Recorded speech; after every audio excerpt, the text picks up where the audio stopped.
Created paradise with a pair of dice. Ass filled, you can feel it in the air tonight. Adjust the fan height, high fuck the thermostat. Johnny got his burner back, wish a nigga would. I wonder where Timmy Turner at. I need the drip, I'm hitting PLA.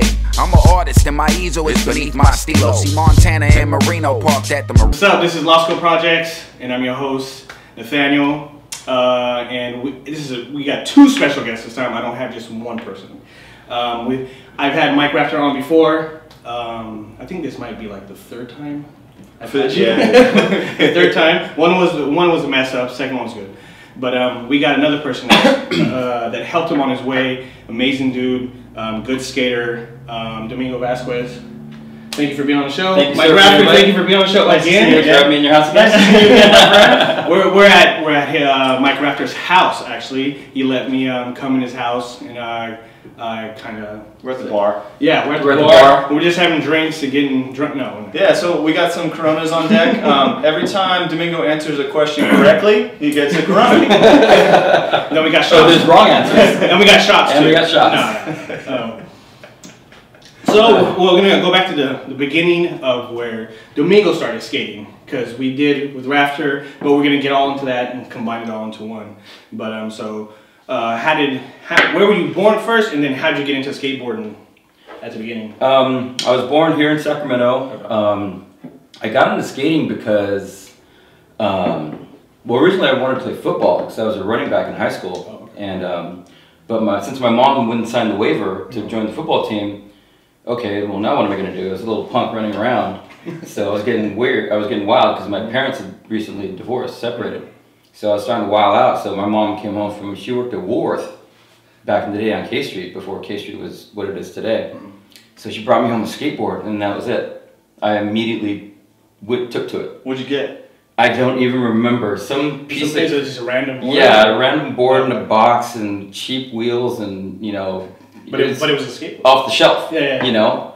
And I just got on it and went and I just kept going and skating. Eventually I started, you know, getting better and getting older and bigger. Like how old were you when you got that board? I think I was 11. Right around, because my parents split, I think, April of 1987. Damn, you remember the month and the year? Was that traumatic for you? Pretty traumatic, yeah. I would think so. Me and my brother lost our minds, really. Yeah, that's so, you know, he was older, obviously. He was 17. What were you trying to figure out? Maybe something to like make you feel better, or something you could put your mind to, or something to take my mind off it, kind of. Yeah, you know, because video games were, you know, they were here and there, but you know, I'm 11, 12-year-old kid. I need to go out and play. You know, we didn't have the internet. We didn't have YouTube. You know, there was 3 TV stations at the time, and we had bunny ears on our TV. So I had to do something. My mom would actually send me to my grandma's house for, you know, a couple weeks at a time, and that's the other guy that got me going. Is my friend Stevie. You met him. Big, tall, white kid. You knew him from that far back? That far back. I was 13, I think, and he was the only white face in a ghetto neighborhood. Nothing but gangbangers and bloods everywhere. Everyone sporting red. Oh, blood. Stevie was always really cool. He was the coolest dude. He was the only white kid out there. Yeah. And he had a skateboard, so I took my skateboard out there, and we just started, you know, we built a little ramp and, you know, a little slide bar, and we just, you know, jamming and skating and everything, and that's how it all got started. Were you going to Sutter then? I was going to Sutter. Okay. And then obviously we went to Sac High. Yeah. Started skating, you know, more and more and more. Like, okay, well, this is, you know, we're all getting good. You know, you were getting better. Jay Rodijo. Yeah. How'd you meet Rafter on the way? Well, this is something I was thinking about this morning because I knew I was going to see you, and we're going to go back in time. My first memory of you was you were in 7th grade at Sutter. I was in 8th grade at Sutter. Right. And I was new because I had just moved to Sacramento in 8th grade. From Visalia. Yeah, and I didn't know anybody. So I was going to a school, a middle school, fresh, don't know a single person. And I remember, like, within the first couple weeks of school, I was at, like, lunch period or whatever, and I went out to go try and, I was going to play basketball, or I was trying to just get involved in doing what kids do. And apparently, like, this game that kids probably still play is like Smear the Queer. Like, Bucks up. Yeah. Like you throw the ball, and if you catch the ball, you gotta stay away from people. Yeah.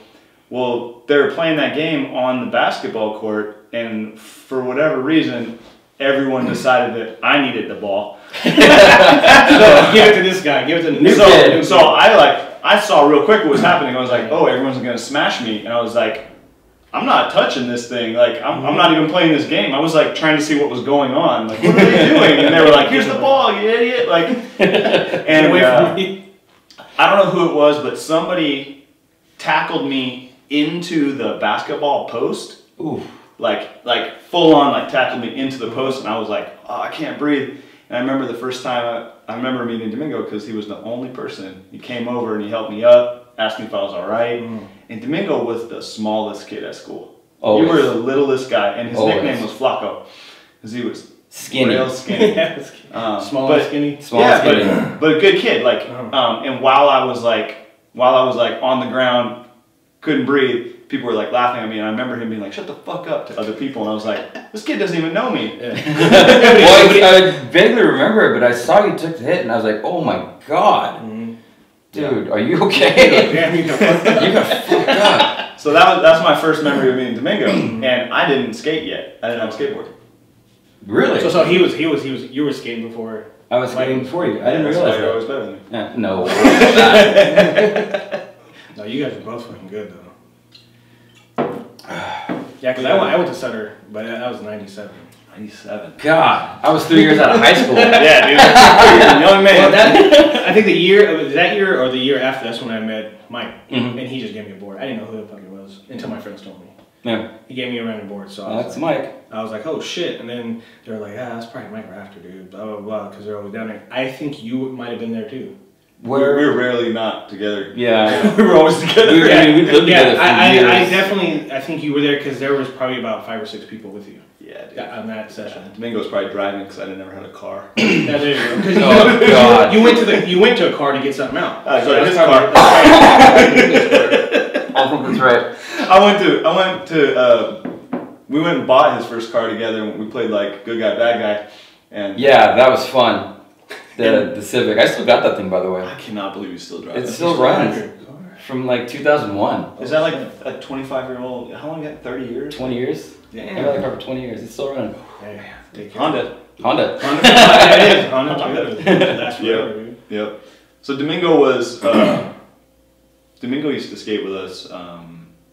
Like really, I didn't even really skate in middle school. I started in high school, like proper. Okay. And I was in high school for a year before he got to high school. So I started skating, and it wasn't until the roles were reversed, really, because Domingo got to Sac High and didn't really know anybody. Nope. But I had some friends already Mm-hmm. and had started skating. So that's kind of when we started skating together. God, I just rode by Sac High right now, and I'm just like, wow, we used to skate this place. So how did you guys link up as in skating wise? When you were like, oh, we both skate. Do you remember the first time? I don't remember. Is it- It's been It's probably a long time. Man. All right. 30 plus years, 30 So, years. let me jog your memory.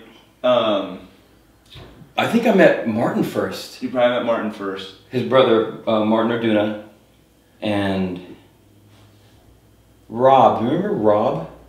Big Rob? Rob Burchard? No. Rob Payne. Rob Payne. Yeah.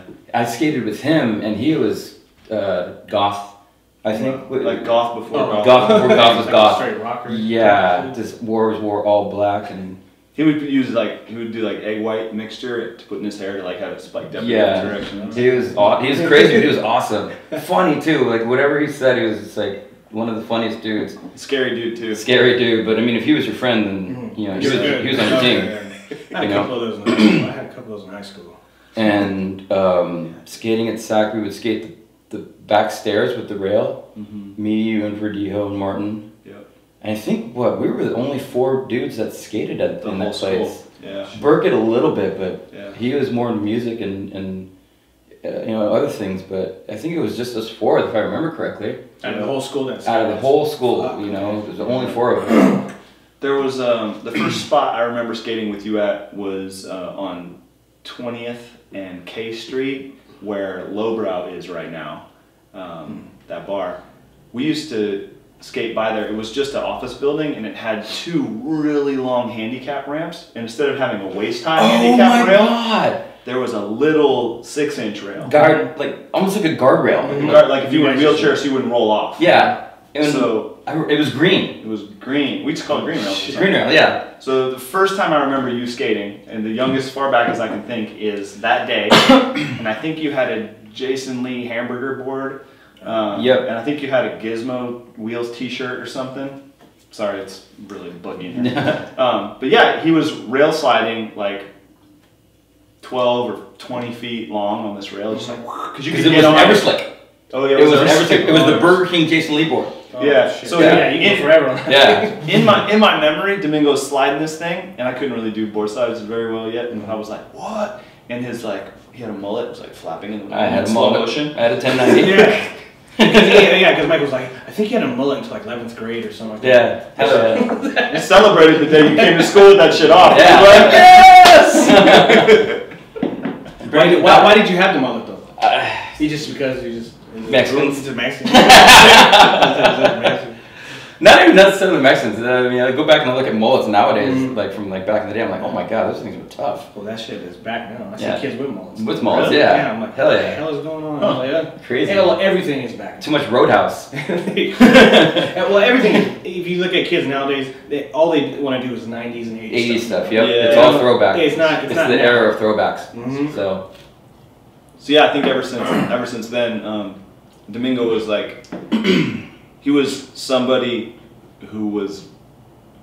I was like, I want to skate with that dude because that's a good skater. Like that's like someone that kind of like motivated you to keep like want to do more, learn more shit too. I was like every time I'd be like, he's gonna have a new trick tomorrow. I want to see what it is. Oh sure. Okay. So I'll be like, oh, I remember. Did you like go up to someone and be like, hey, can you teach me, or was there a point like that? No, or you just saw it and was like, I'll do that later on my own. Or we were just cool. Like, Yeah, immediately. we were just cool because there weren't very many skaters, so you found a clique and you'd be like, You stayed with and them. you guys were Yeah. it was cool. And we lived pretty far away from each other, but Yep.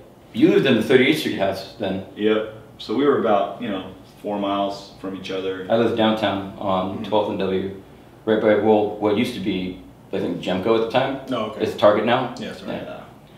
So as we grew up and progressed in high school, obviously I wasn't going out to Meadowview where my grandma was much. I'd stay in downtown, skating spots, and linking up with this guy. And guys were coming into downtown like Chris Perkins, Alex Espinoza. Yeah, dude. People were starting to come from out of town, or not out of town, but like from other parts of town to come downtown because we were skating the Capitol, 555 Cap, Twin Towers. That's Skating Twin Towers, Plaza Towers, Twin Towers, Wu-Tang Curbs. Wells Fargo had this big block on it when it was a Wells Fargo, now it's something else. Yeah. Savings Bank. Savings Bank, God, Sac Savings. Was it Sac Savings? Yep. And then we would actually go on journeys out to West Sac to skate this ditch.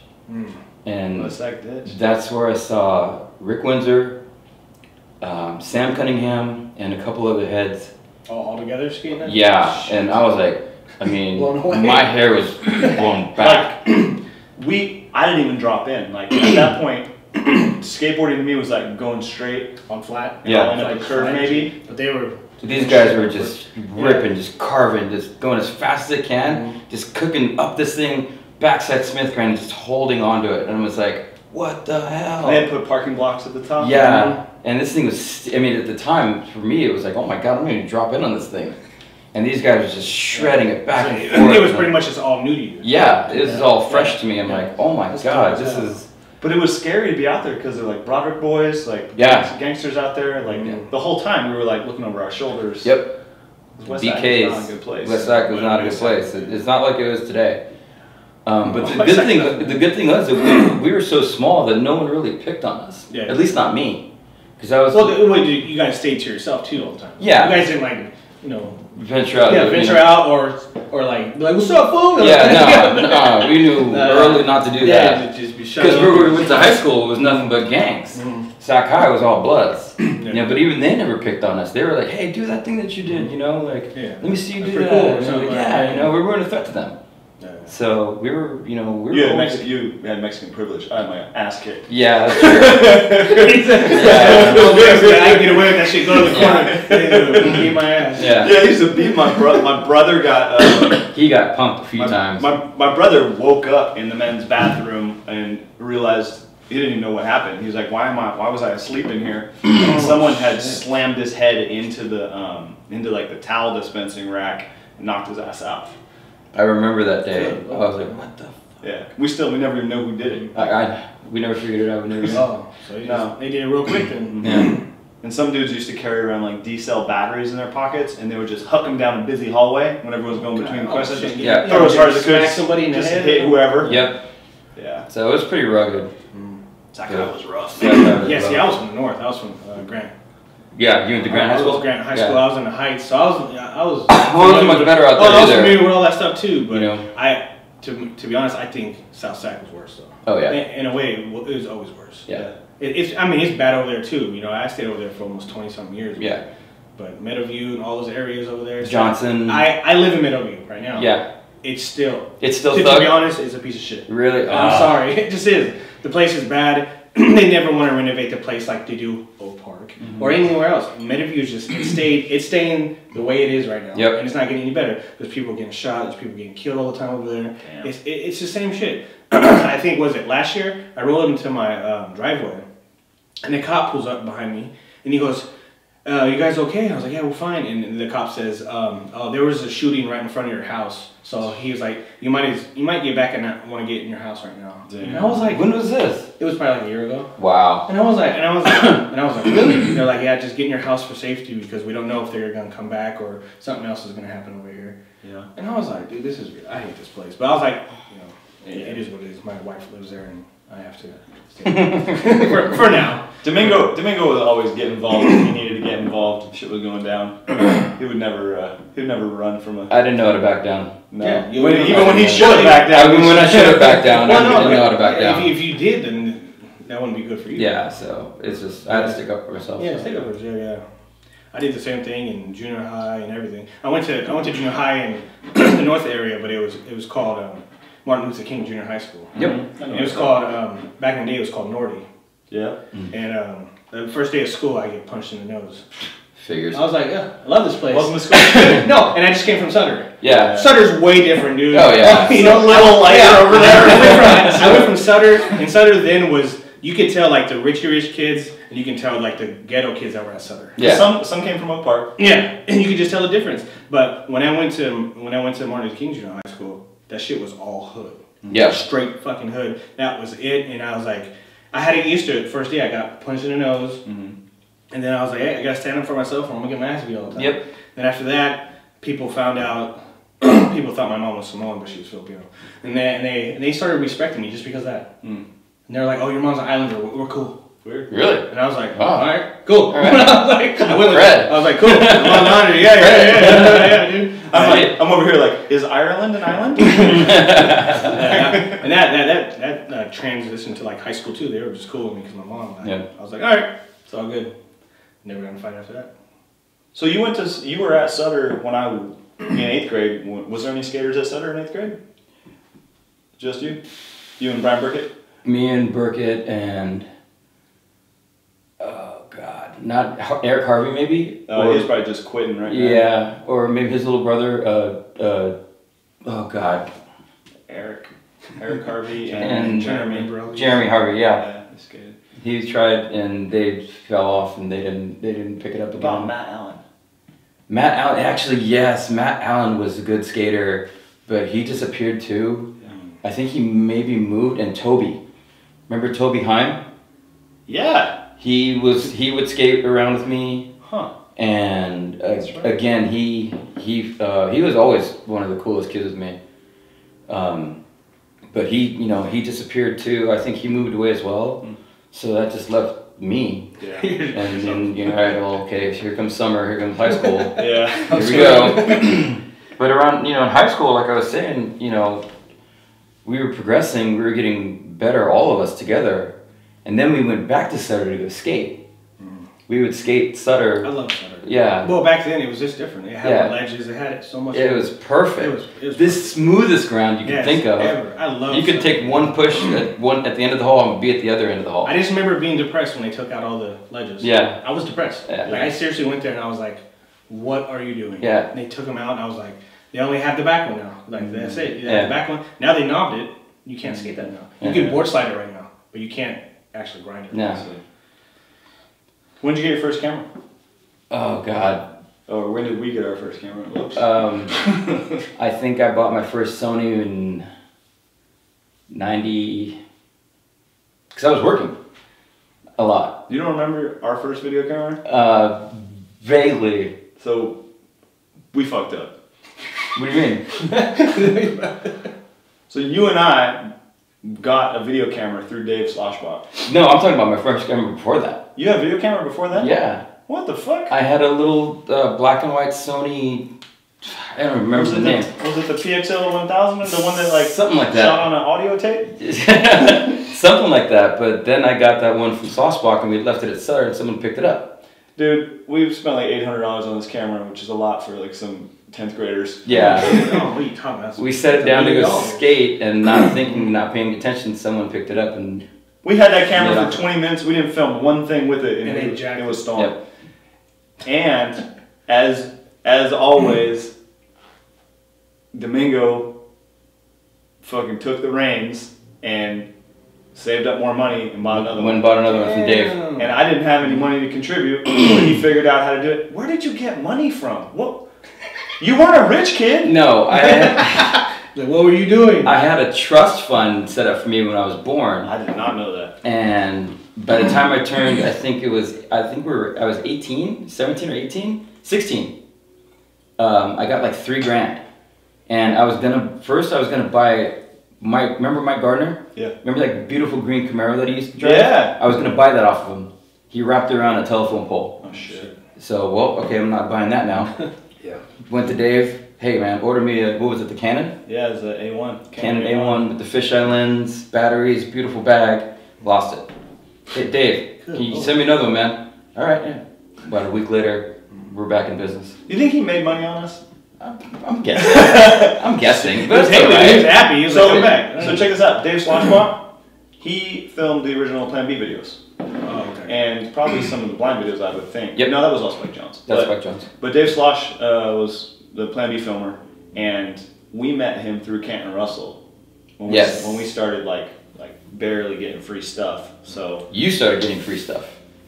How did you pick up your first sponsor, by the way? Fool, you need to watch the LOSKO Projectz. I don't remember. It's okay. Just go back, but the snippet of what you said. Yeah. That's all you guys. So I met Canton Russell at the Back to the City skate contest. That's right, okay. And he told me to send him a tape, and I didn't. And then Jeff Tolan started giving me free stuff from Chapter 7. Chapter 7. Just like stuff, like I think he gave me stuff out of his package. Okay. And then Canton ended up getting a tape from me somehow. I think a friend of mine sent it to him.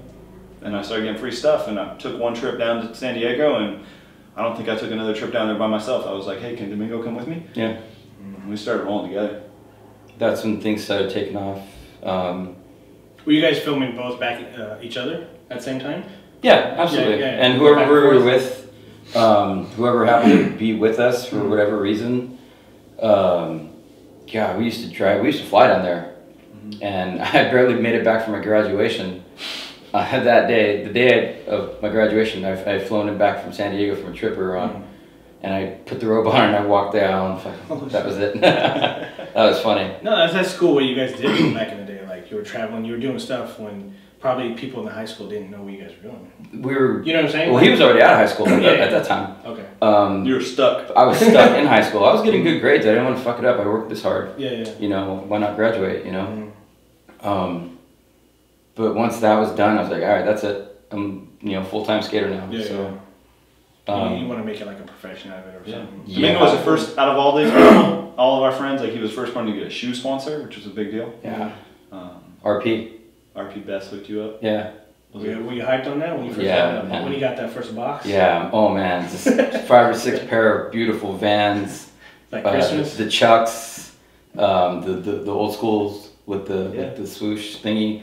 And at the time, Eric Hondell was living with me. Speaking of Hondell, he was living with me, and if I wasn't home and a box came, he would open up my box and wear my shit, like fresh out of the box. That's some Eric Hondell shit. Eric Hondell shit. And I'm like, you would see him. You would see him with the shit. He was a fanatic about Vans. Yeah, he was all the nuts. Yeah, that was all he would wear. So.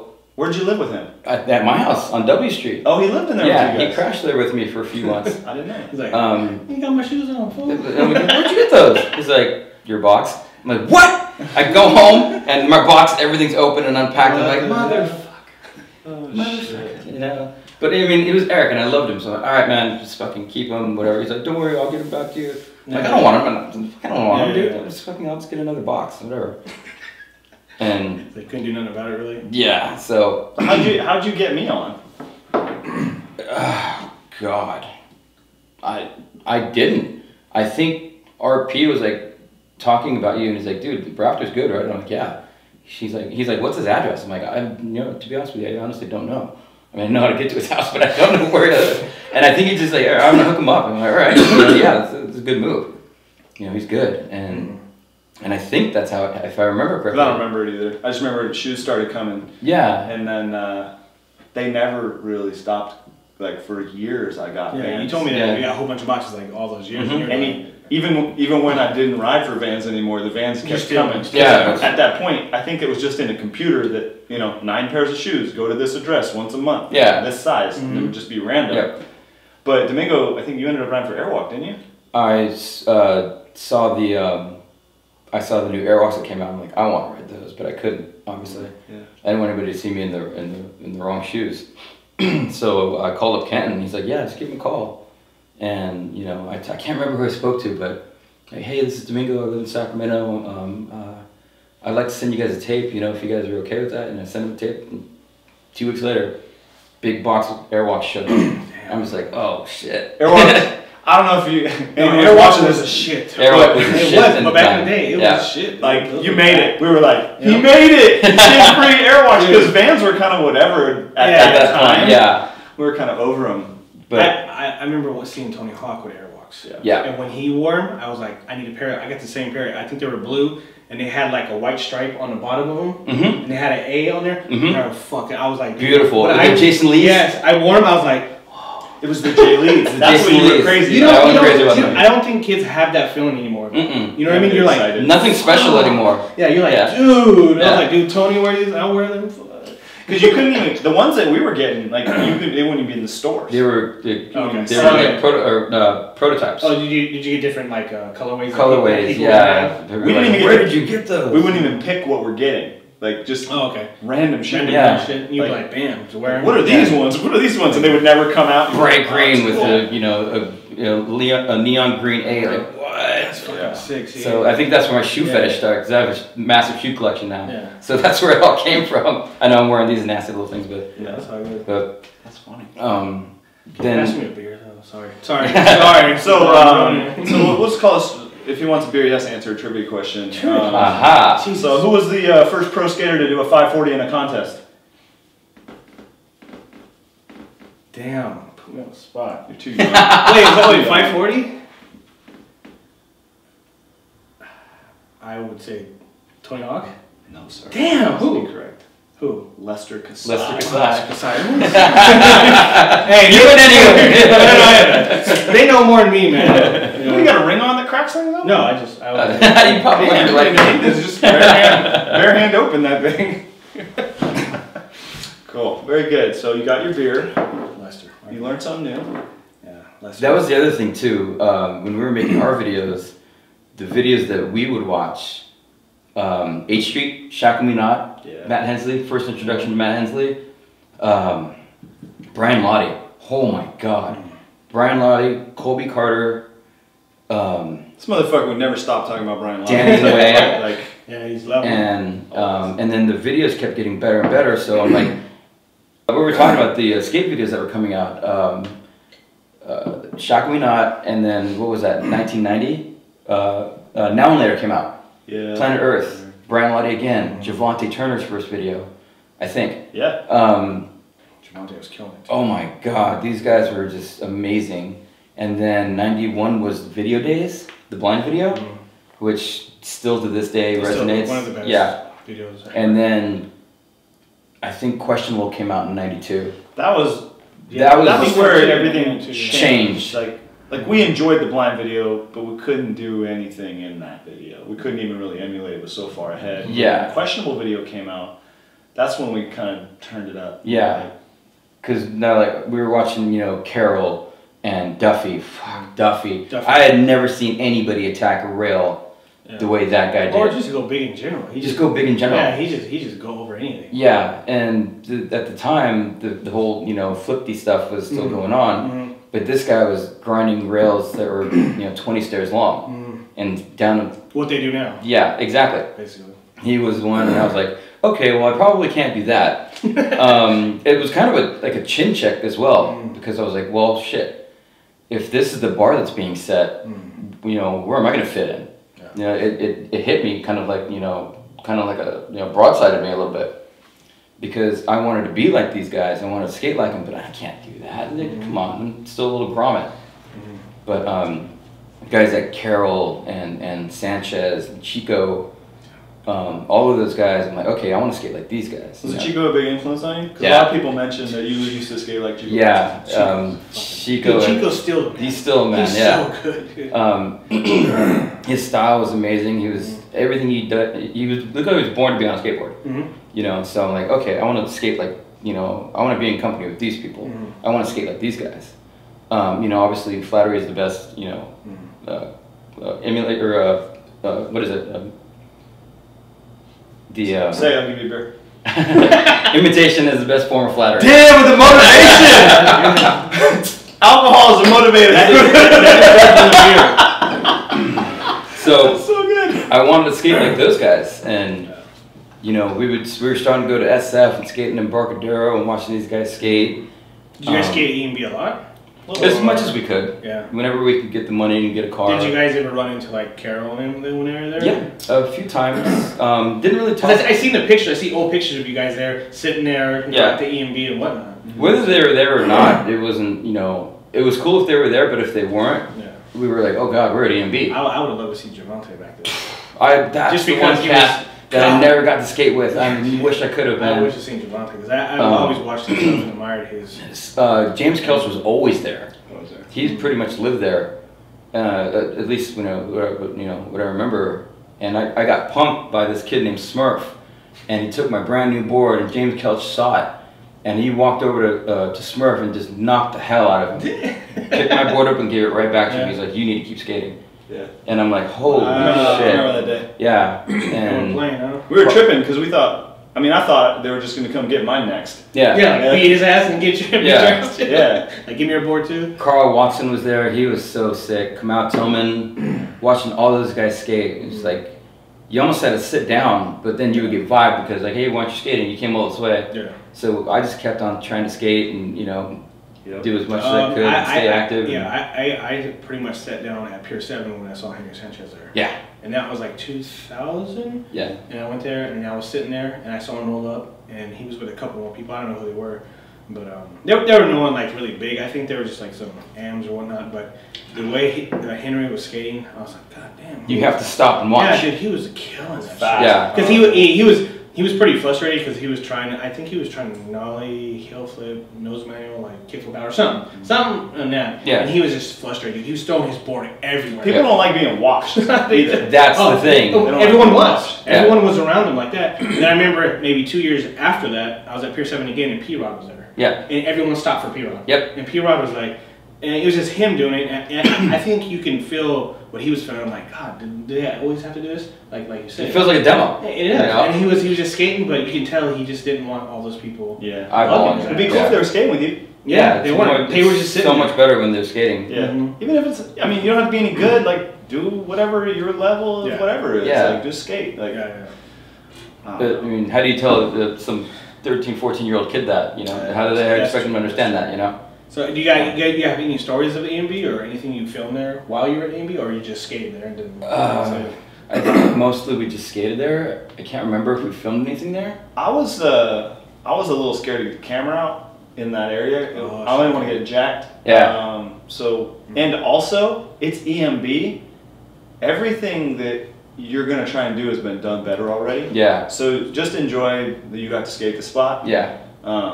We're not breaking any new ground at EMB, dude. No. Yeah. No. Like, I did this first trick. No, fuck out of here. Yeah. Because it was like more like a local thing, huh? Like if you at EMB. By the time we were going there, by the time we took the bus there a few times. Yeah. We jumped in the back of Jeff Alderet's car with his parents a couple times. Yep. We ride there.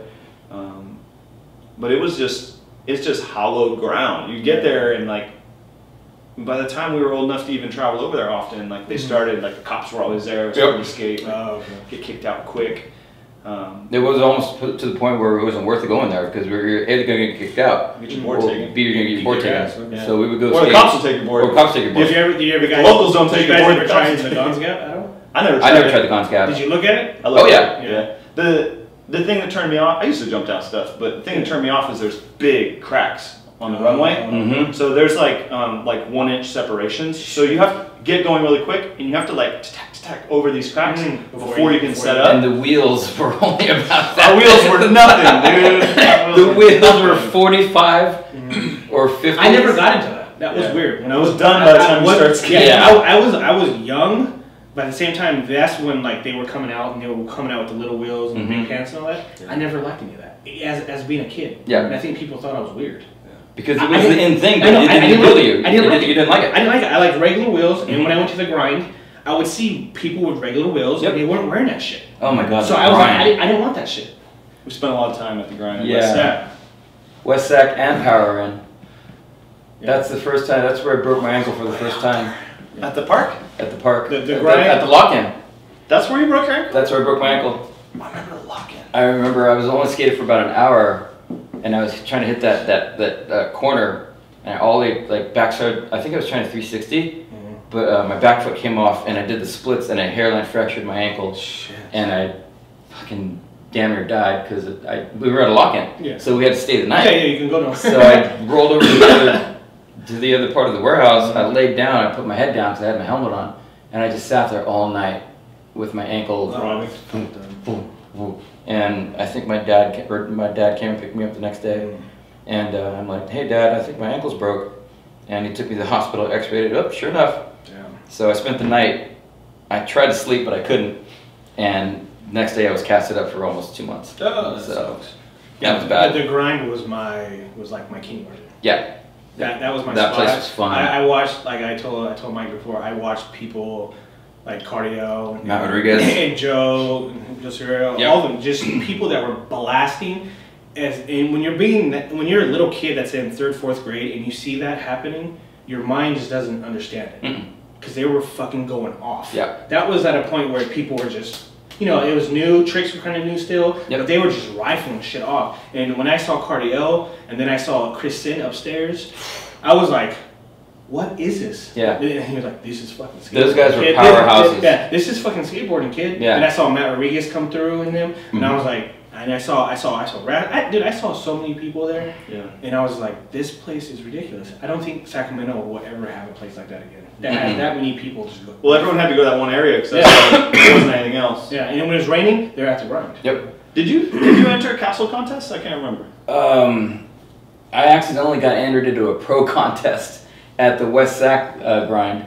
Oh, when it was outdoor pro contest? Yeah. Mike Earl Feeble grind on the bench there? Yeah, yep. Kickflip the spool, I remember. Yeah, and someone's like, hey, you're entered into the pro contest. I'm like, I looked at my board, I'm not pro. Wait a minute, who said I was pro? I'm not pro. Did you take a run? No. Did you take a run? No, I didn't. I was like, I'm not going to enter. I'm not going to ride. I would have. I didn't feel like I belonged. So I didn't do it, like these guys made their way, they made their bones. I'm like, whoa, that guy just flew over that bump. So I didn't feel like I belonged. And even when I was offered a pro board, I turned it down. Shaft offered me a board in my own wheel, and I said, no, I'm not there yet. And I knew it. Yeah. So like. Yeah, how was the Shaft days? Shaft was fun up until. That was 1994, right? 93, 94. Okay. Went on tour, me, Mako, Rich Caldwell, Malcolm Watson, and Rob G. They're all fun, cool dudes. Me and Rich got in a little bit of beef, but Rich got in beef with everybody. No. Yeah, So- fucking attitude. Yeah. But I mean, when we were cool, we were fucking, you know, buddy, chummy. Yeah, he's actually ended up being cool, but when he Day was in young, the life. he When was he was- cool. yeah, exactly. Day in the life. Mm-hmm. That was Canton, Judd, Kenton, Judd, Jamin, Rafter. Jamin Garrett, Mumford, who turned out to be one of the best skaters ever. Fucking rail skater kills it. Jesus Christ. Ian Ross. Ian Ross and Peter McBride. Peter McBride, yeah, Peter McBride. that was it. Yeah, that's the original Shaft That was a Mob. real shot them up. Actually, before we were on there, Oscar Jordan was on there. Yep. OJ. There was a guy named Jason Carter on there. Mhm. Some Chapter 7 guys. I never met him. But I only met Oscar. I never met Jason. yeah. I don't know if Oscar watches this shit, but dude, I watch everything Oscar Jordan posts, and it's the funniest shit. Funny. It was put the knife away. Is that is that his thing? Or put the knife down? He has a little Instagram channel, and he has like White People Wednesday and like Mexican Mondays. Yeah. It's just like Dude's always clowning. just a character. Clowning. That dude should have his own TV show. He should. It would you know He should. it would be crazy. When did tell me this? You did most of the editing for the first X21 video in your bedroom. Mm-hmm. So you did that between a camera and a high deck. Jeez. Dude. That was. How long did that take?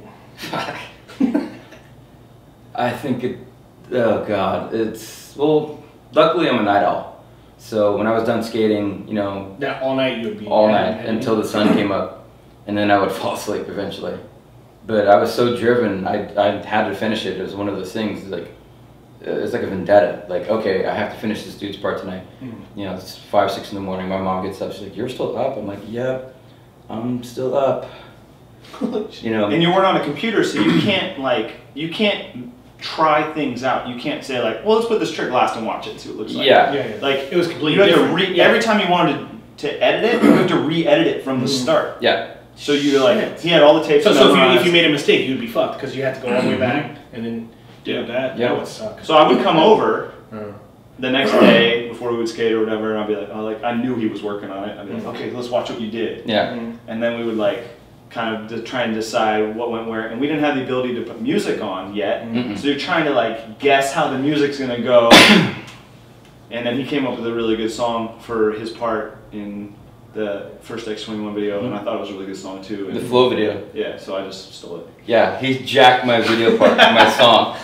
He's like, "Hey man, you called me from the studio. You called me from what was the studio called? AVA something? ATV video. ATV video." And he's like, "Hey man, you need to pick a new song." I'm like, "What's wrong with my song? Is it something wrong?" He's like, "No, I took it." I'm like, "What? You straight took my song?"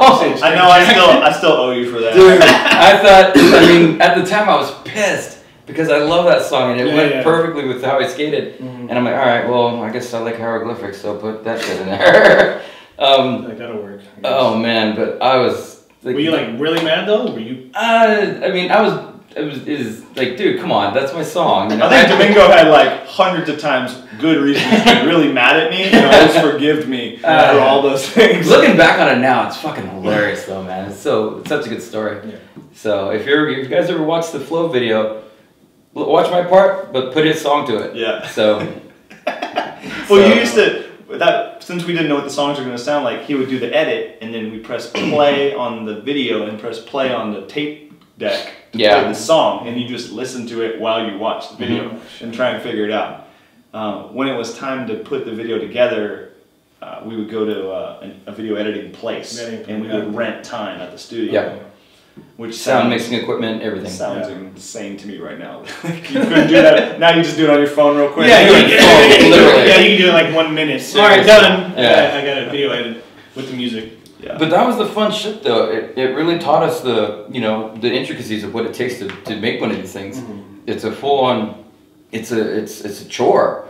But at the end, you see the fruits of your labor. Yeah, definitely. And then the video comes out, or we premiere it rather at the Cattle Club. Cattle Club, Jesus. And the lights go down, and I think Alex Peo played. Yeah. Our buddy Brian Burkett's original band.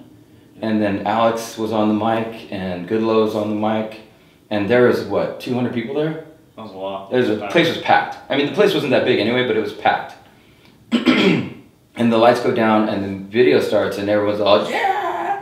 you know, everyone, you know, the shit's hitting the fan and everyone's hyped and, you know, it's just a good time for everybody. And at that point, you know, you realize, okay, this is why we did it. Yeah. Like, you know, everything you did was worth it. It was worth it. Awesome. For that first time, it was just like, oh man. So I was stoked when you quit working with the Shaft dudes because something changed. Yeah, you remember when I quit, or I got kicked off rather. What happened? What was it? I think you got kicked off because you didn't live in San Diego. That's what Yeah. I think. That's my guess. So it's from SD. Yeah. Company. They were at Ocean Beach, I think. Or Encinitas. I'm sorry, Encinitas. This is where McGill was living. But yeah, I got the phone call like, hey man, we're gonna move on without you. I think it's because I turned my board down. I knew I wasn't ready. Oh, okay. So they were like, "Oh, fuck this guy." Yeah, like, kind of. Yeah. And it's like we gave you this opportunity and you didn't take it. Yeah, but they, like 3 months later, they weren't even a company anymore. So yeah, they folded.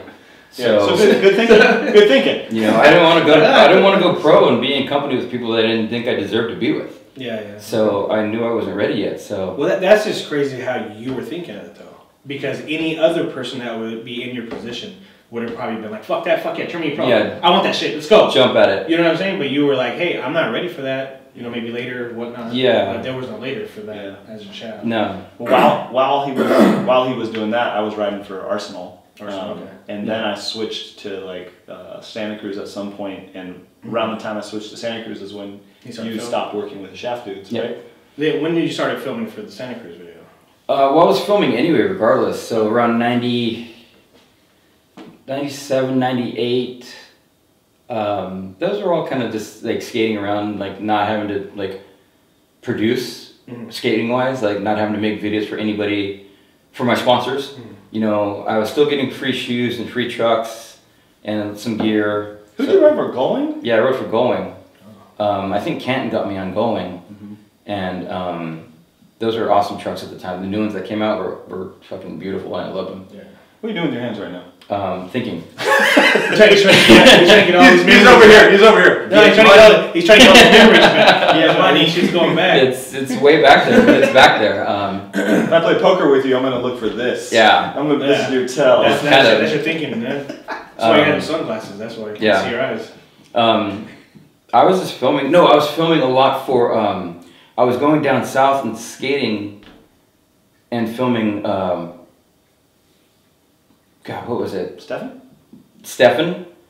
and Stefan Attardo and Mike Taylor. That's how I met Paul Rodriguez and Justin Case, who wrote for Alien Workshop, and those guys were just amazing. Those were the new crop, and I was those are the future kids. These are the future kids, and I was like, wow, these kids are killing it. Especially P-Rock, obviously. Yeah. Stayed at his house for a few trips, and and then you got on. I think you were on Santa Cruz already, or you had just gotten on, and I think you came to me with the, hey, we're gonna make a video. Yeah, they were saying that we needed to make a full-length video. Yeah. We just made a promo. We made the ammo video. It was like a real short video. Yeah. And they said, we need to make a full video. And I was like, they were like, we need to make a full video. How are you going to do it? And I was like, can we hire him? Yeah. You're a friend that's been doing it forever. You had enough responsibility just being pro, and you didn't want to shoulder that kind of responsibility again. Yeah. You know? No, but that was still awesome as in Mike, like, still like thinking about you and like, yeah, this is my homie, he's been with me forever. Yeah. Why shouldn't he should be helping me anyways? Yeah. In the long run. I mean, we were partners in crime already. Yeah. And that's how I met Whaley and Kendall and all the NHS guys, and they're all come on in, welcoming, let's get this going, That's cool. And it was fun. I was I was on because of what had happened with Shaft and the whole, I saw the bad side of the industry. I really lost the taste for skateboarding, but I knew I still wanted to be in the industry. Yeah. So I was like, okay, well, if I'm not going to write for anybody, which is fine, I don't care. I still want to be. You still want to do something. Yeah. Part of skateboarding. And filming was right down my alley. I was like, okay, let's go get some gear, let's get some cameras, and let's jump in the van and let's go.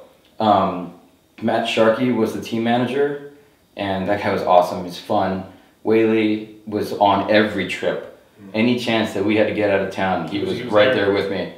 So, and it was just a non-stop filming escapade for 2 years? I just remember like the only person I trusted to film anything of me was Domingo. So sometimes when Domingo wasn't around, like when he was working down there with the chef dudes, like I didn't film anything. Yeah. Because like I was like, well, it's not gonna look right anyway. I'll wait till Domingo gets home from the trip, and I'll film it with him. You're like, I want it right in a certain way. Yeah. Yeah. Domingo to do that. And Domingo knew how to, he knew how to push me and just what to say, and he would also know what to say if he knew like if you knew like, dude, you're not getting it right now. You would be like, hey, let's go get burritos. We'll come back another time. Yeah. Like you knew how to also tell me it's not happening, dude, without it being like an issue. Yeah, kind of like an asshole. Yeah. You could be like, hey, dickhead, you can't do that. Well, I mean, when you're me being around as many skaters that I had filming them, I could see when they were A, getting frustrated, B, they were getting tired, or C, they just weren't focused for whatever reason. It's not going to happen. It's not going to happen. And then, you know, being around these guys for so long, you can start to recognize the signs,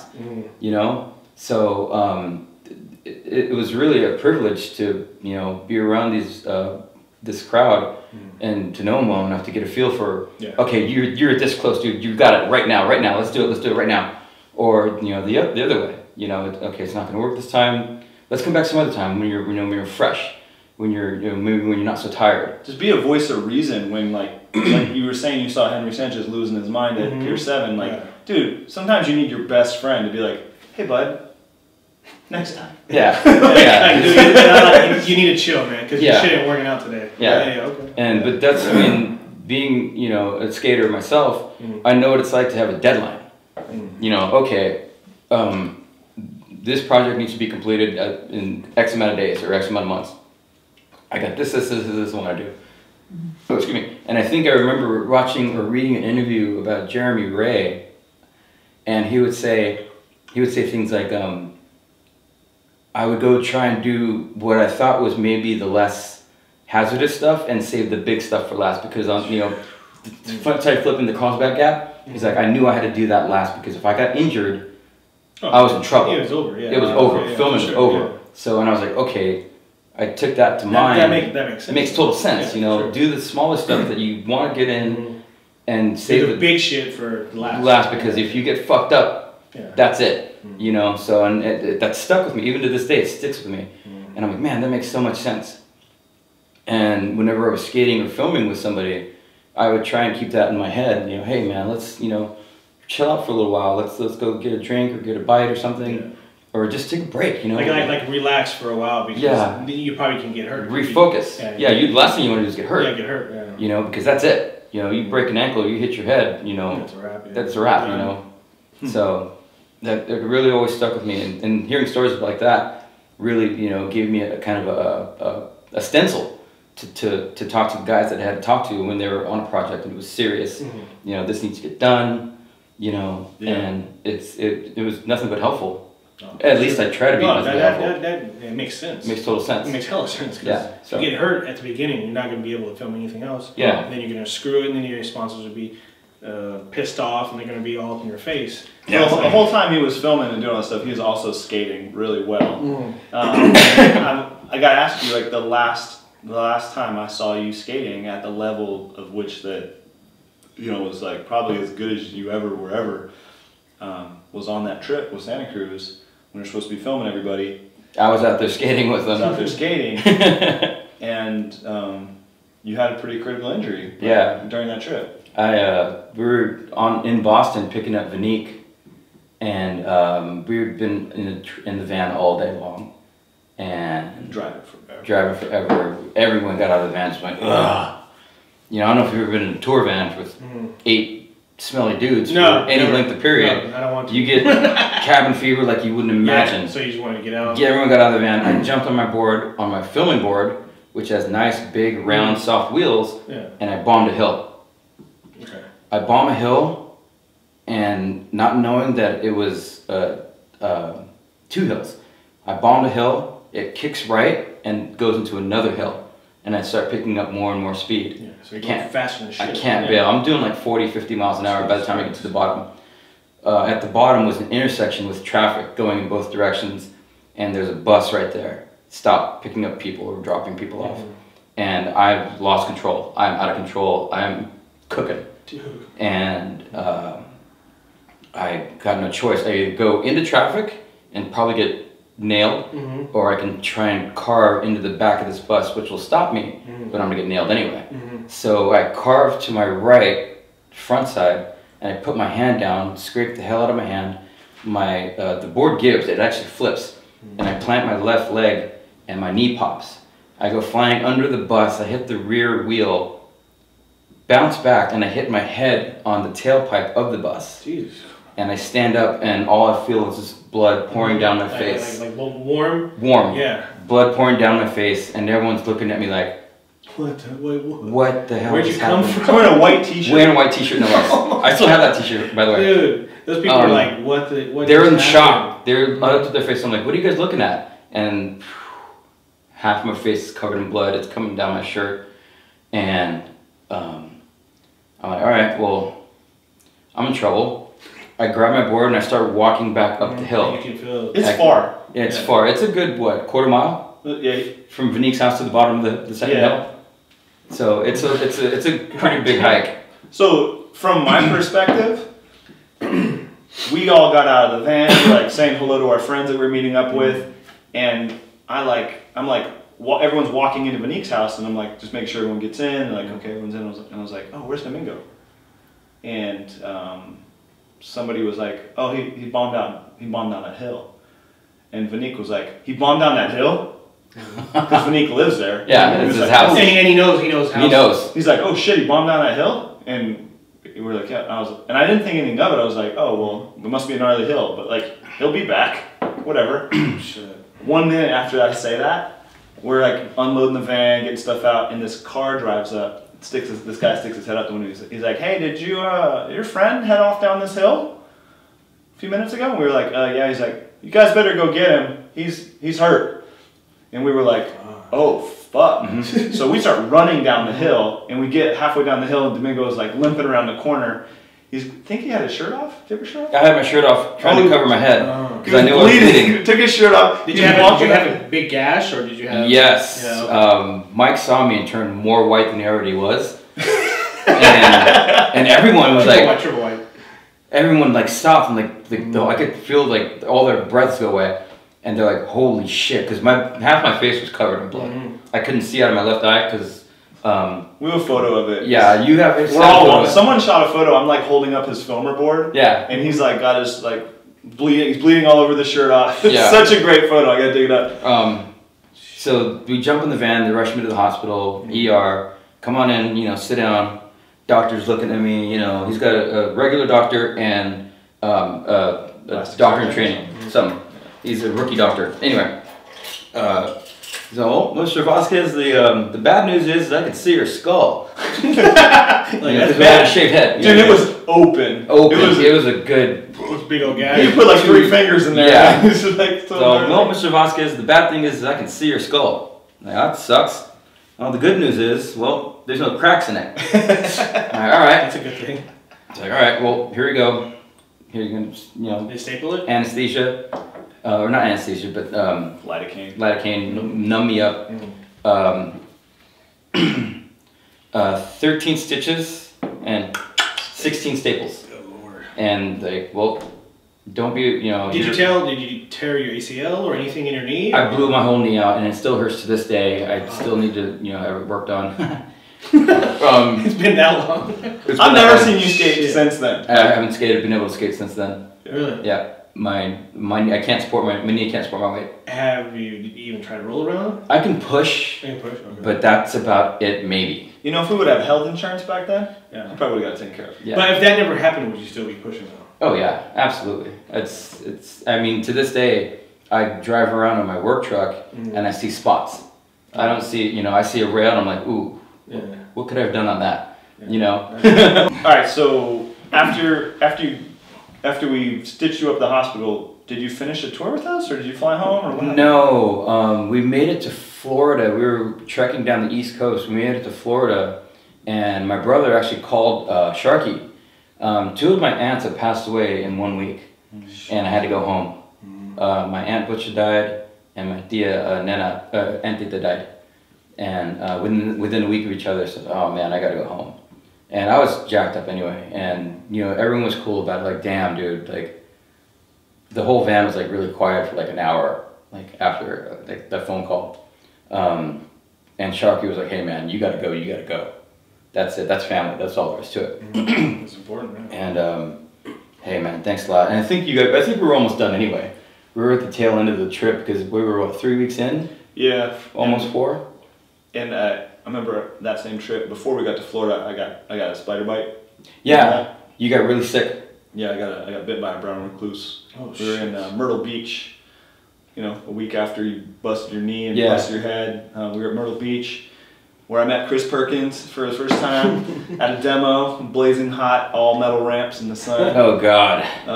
That was a fucking great trip though, man. We met Damien that day. Yep. Remember Damien? Philly? Yep. He came on, he jumped in the van. But we got to Florida and I had this like spider bite started like growing, like this like infection started growing in my stomach. That was bad times. The trip started out amazing, but like toward the end, everyone was people dropping like flies. People dropping like flies, you know. So it was a 6-week tour. It was planned to be 6 weeks long. So we were in the bus for a while, and it was just brutal. You know, like at some point, everyone just gets taken out. Yeah, the roster's getting shorter and shorter and shorter and shorter. Yeah, and I think Ryan Parsons flew home from Florida with you, right? He flew out I think a day or two before I got the phone call. Okay. I remember dropping him off specifically at the airport. Yeah. And we were all at the hotel, so I thought, I'll take him. You know, you guys rest up. But even before that, you didn't go on the Europe trip, do it. You were already gone. Yeah. We came back from another trip, and I think we saw the new catalog with all the new boards, and your board wasn't in there. I was pissed. That was fucking lame. That was rude. And left you out. I had. Well, were you off the team, or were you just? No, they were they wanted me to be the team manager because Sharky had moved on. Yeah, Sharky quit. Okay. So I was off of Santa Cruz and no longer associated with it. A week before me, I think Tony 2 got kicked off. Yep. They let Tony 2 off, then I was off, and then Kyle Kimberling was off, and we were like, holy shit, they're like clearing the roster. Yeah. I don't know who was running the team at that point, but it was weird because people were like getting kicked off, and it's like 2 weeks after I was off, Mikey Taylor called me. He's like, I'm quitting, dude. I'm super pissed that they kicked you off the team. Like, wow. People were mad. People were mad, not just Mike, but T2 and Kyle was like, dude, we had a fucking dope squad. Yeah. And they're just letting these guys go, like, yeah, here you go. Like sweeping them, sweeping them away. I'm like, dude, is this how this is how it's gonna work, you guys? It's ruthless in the industry, you know. But this was your job. You couldn't leave. Yeah. This is how you make your money. After I can't quit. Like after I didn't ever want you to. I was like, make money. And Kendall called me in the office. He's like, hey man, is this gonna affect you and you know what you do, your performance here? Because he was my roommate at the time. Yeah. Oh, okay. And I'm like, no, man. I mean, this is lame, but I mean, I was pissed off and I had a lot of shit I had to get off my chest to Kendall. But I was like, yeah, you know, step back, take a breath. You know, this is your job now. You're gonna see this on a pretty regular basis. You know, people are gonna be put on, people are gonna get kicked off. I kind of don't have any say. Yeah. You know, it's not your role. It's not my role. You were just like, okay, I guess. Whatever. Yeah. You know, that's and then back on the. He was still filming me though, anyway. Yeah. I was. He was still hooking me up. I was. He was still hooking me up with the film. But shortly after that, we went to Spain, and we skated all over Europe: Spain, Germany, Italy, Switzerland. It's the first time I've been overseas. And man, it was amazing. Sean Sturkin was the team manager at the time, and we went to all kinds of spots. We went to the train station in Barcelona. We went to Marseille. We went all over, and just amazing, more amazing skaters just to be seen. The dudes over in Spain were they reminded me of the guys at EMB when they were busting out. Well, Danny Garcia was on Santa Cruz, right? Danny Garcia. I mean, Danny Garcia from Spain. Spain. Oh, yeah. Spain. I thought you took another direction. That is his name, right? Or was it Daniel LeBron? No. Can't remember. I can't remember. Jeez, I'm terrible. Fail. I can't remember, but we were skating around and just watching these kids, these new Spanish skaters that were just amazing, just killing it. Like, oh my god, and skating around and just seeing all these things. You know, my eyes were this big. You know, all these guys that have been on trips like this before, but it's my first time. And then the video came out, Uprising, and I was burnt. I was really burnt out. 2 years traveling, skating, and I needed a break. So like, I'm done. Yeah. And like I think 3 weeks after the video came out, I think I was fired because I would just kind of stop filming. I lost a taste for it. Not for it, but just I needed a break. And I should have just gone to Kendall and been like, hey man, can I take a vacation? You know, I feel like a struck match, you know, so, and he's like, I never asked him, and he's like, you know, we're going to keep moving on, you know, do other things. Go ahead and keep the camera. I'm like, okay, you know, cool. That's pretty cool. That was really cool, Yeah, you know. cool. It's like, you did an amazing job, everyone loves you, and no animosity. That's cool. You know, thank you for everything you did. You busted your ass for, you know, 2 years straight to produce this thing, and like, yeah, you know, that's the way it goes, man, you know, that's the way it goes. And, you know, we parted ways, and that was really the last bit of the industry that I had to be a part of. Well, that was the last monthly paycheck. Yeah. But you filmed most of Beeble. You filmed everything Beeble ever came out with. Like, you were filming Beeble and all that stuff too. And I wanted to be home, you know, to watch these guys, really. Because, you know, living out of a suitcase and, you know, hotel to hotel for years on end is just, you know, I felt like Edward Norton in Fight Club, you know, living a single serving life, you know. You can't even like have a proper girlfriend. It's like hard to do. You cannot hold a relationship.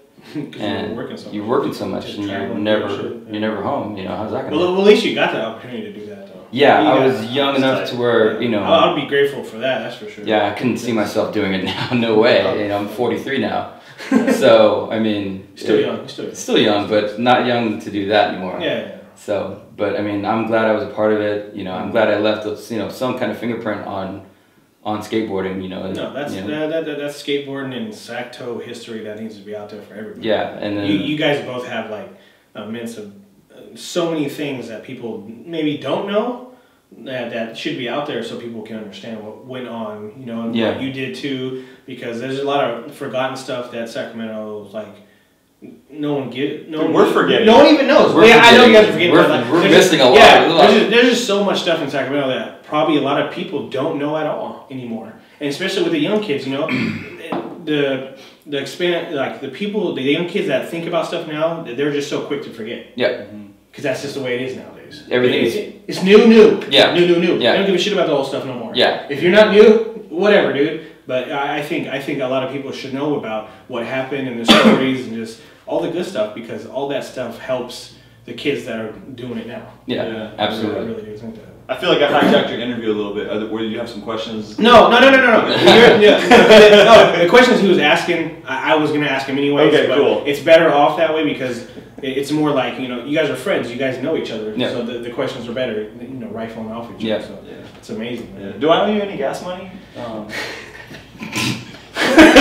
Domingo picked up my school lunch for all 4 years. Yeah, that's what he told me too. He said you buy lunch like all the time. All the time. Just because I was gambling, I would play high-low quarters with my buddies in class. So I was always winning. I would have played closest to the wall quarters. Oh really? Oh shit! Whoever gets closest, you get their quarters. You get the quarters. Dude, I used to come up every day. Yeah. I bring 1 quarter. I had almost $5 at the end of the day.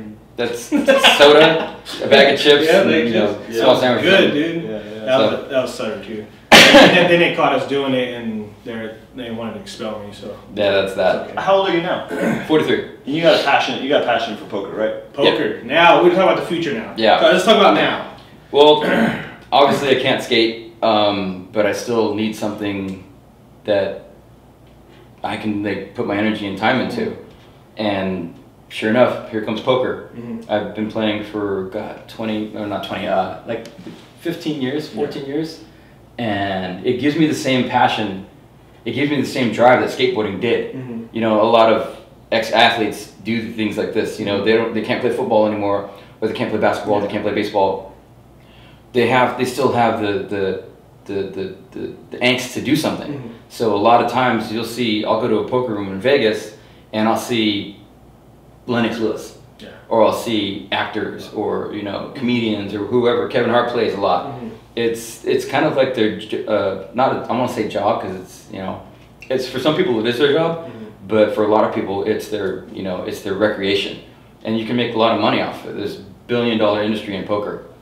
And if you're good at it, then oh man, forget about it. I watch those poker things on the internet, and I always see the same guys that are playing. They're just like, I heard like they're sending like so much money to their rooms before they go play. Oh yeah, their sponsors and whatnot, and they go down and they do all that. A lot of times, if a whale comes into a casino, they'll call a professional to play them, just to play them maybe one-on-one, which is heads up or freeze out.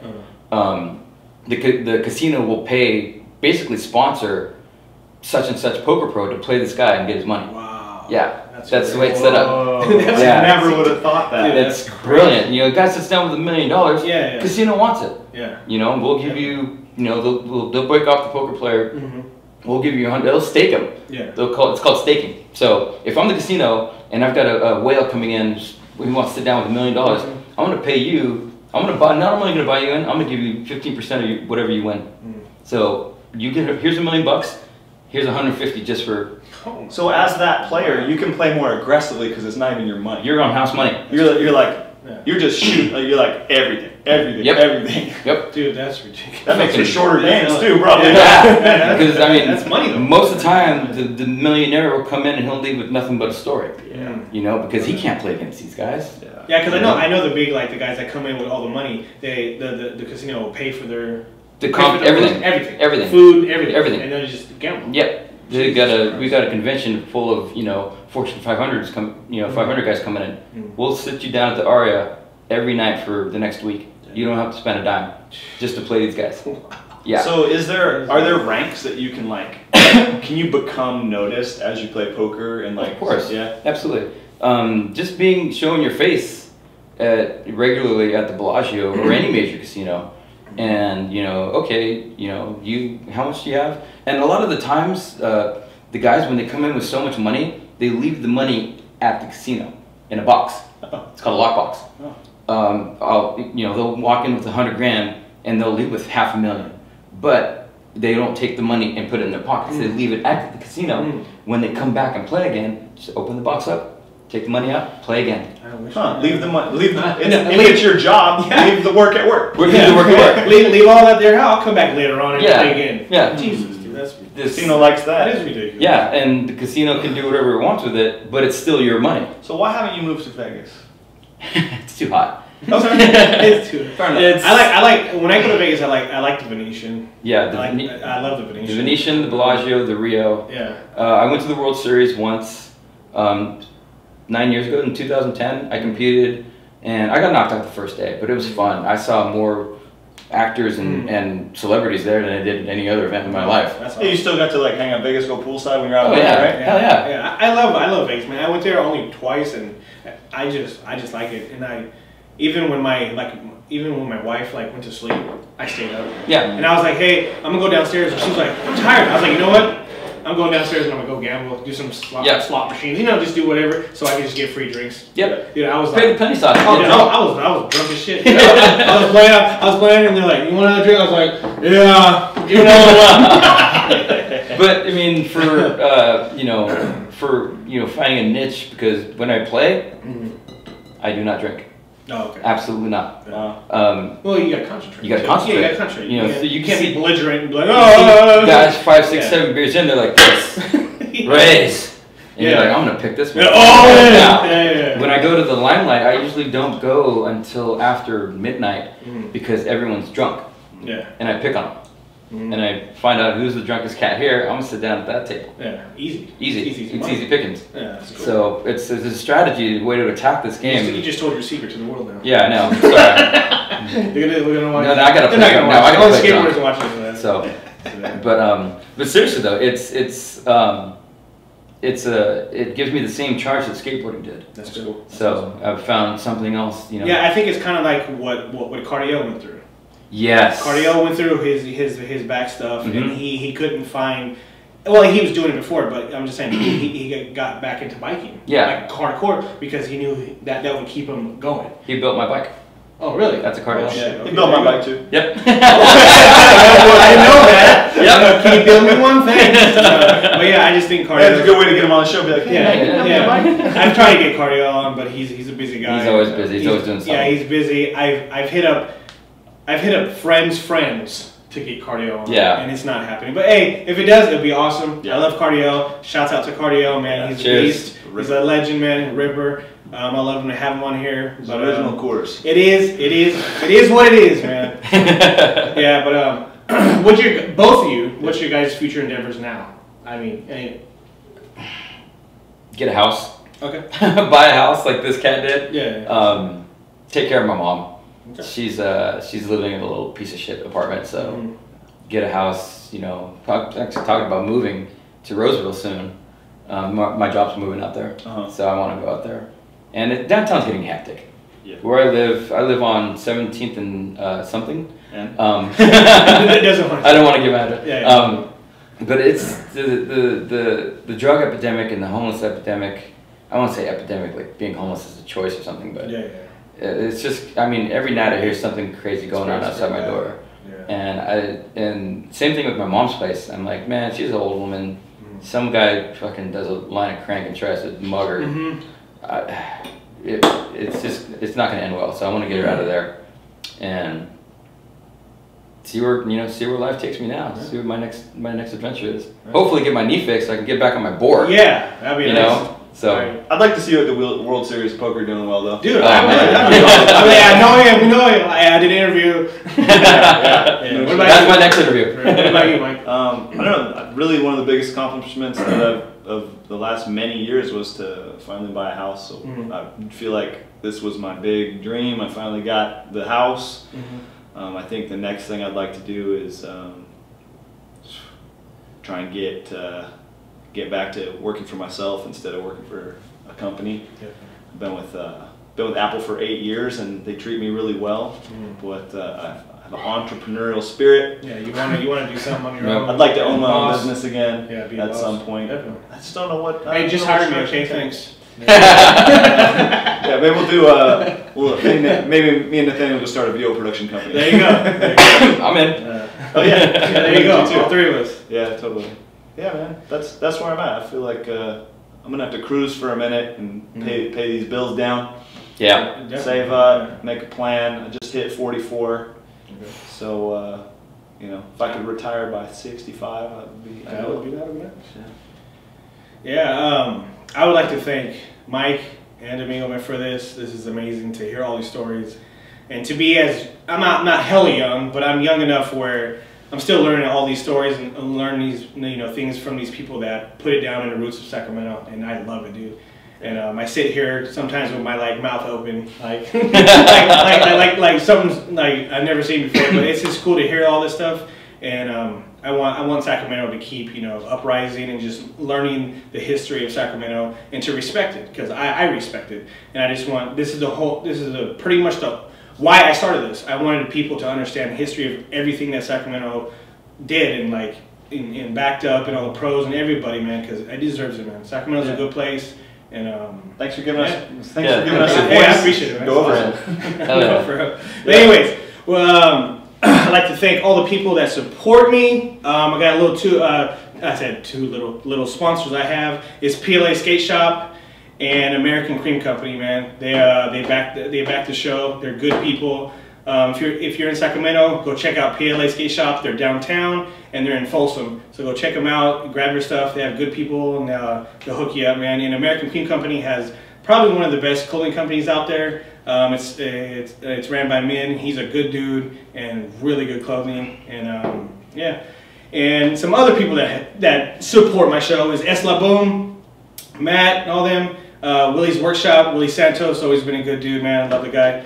Enman and Boulevard Skate Shop and Todd, they're good people too. Go down there and support all Sacramento skate shops and everything it's about. And that's about it, man. Yeah, thank you for having us. We out. Cheers. Peace. Peace.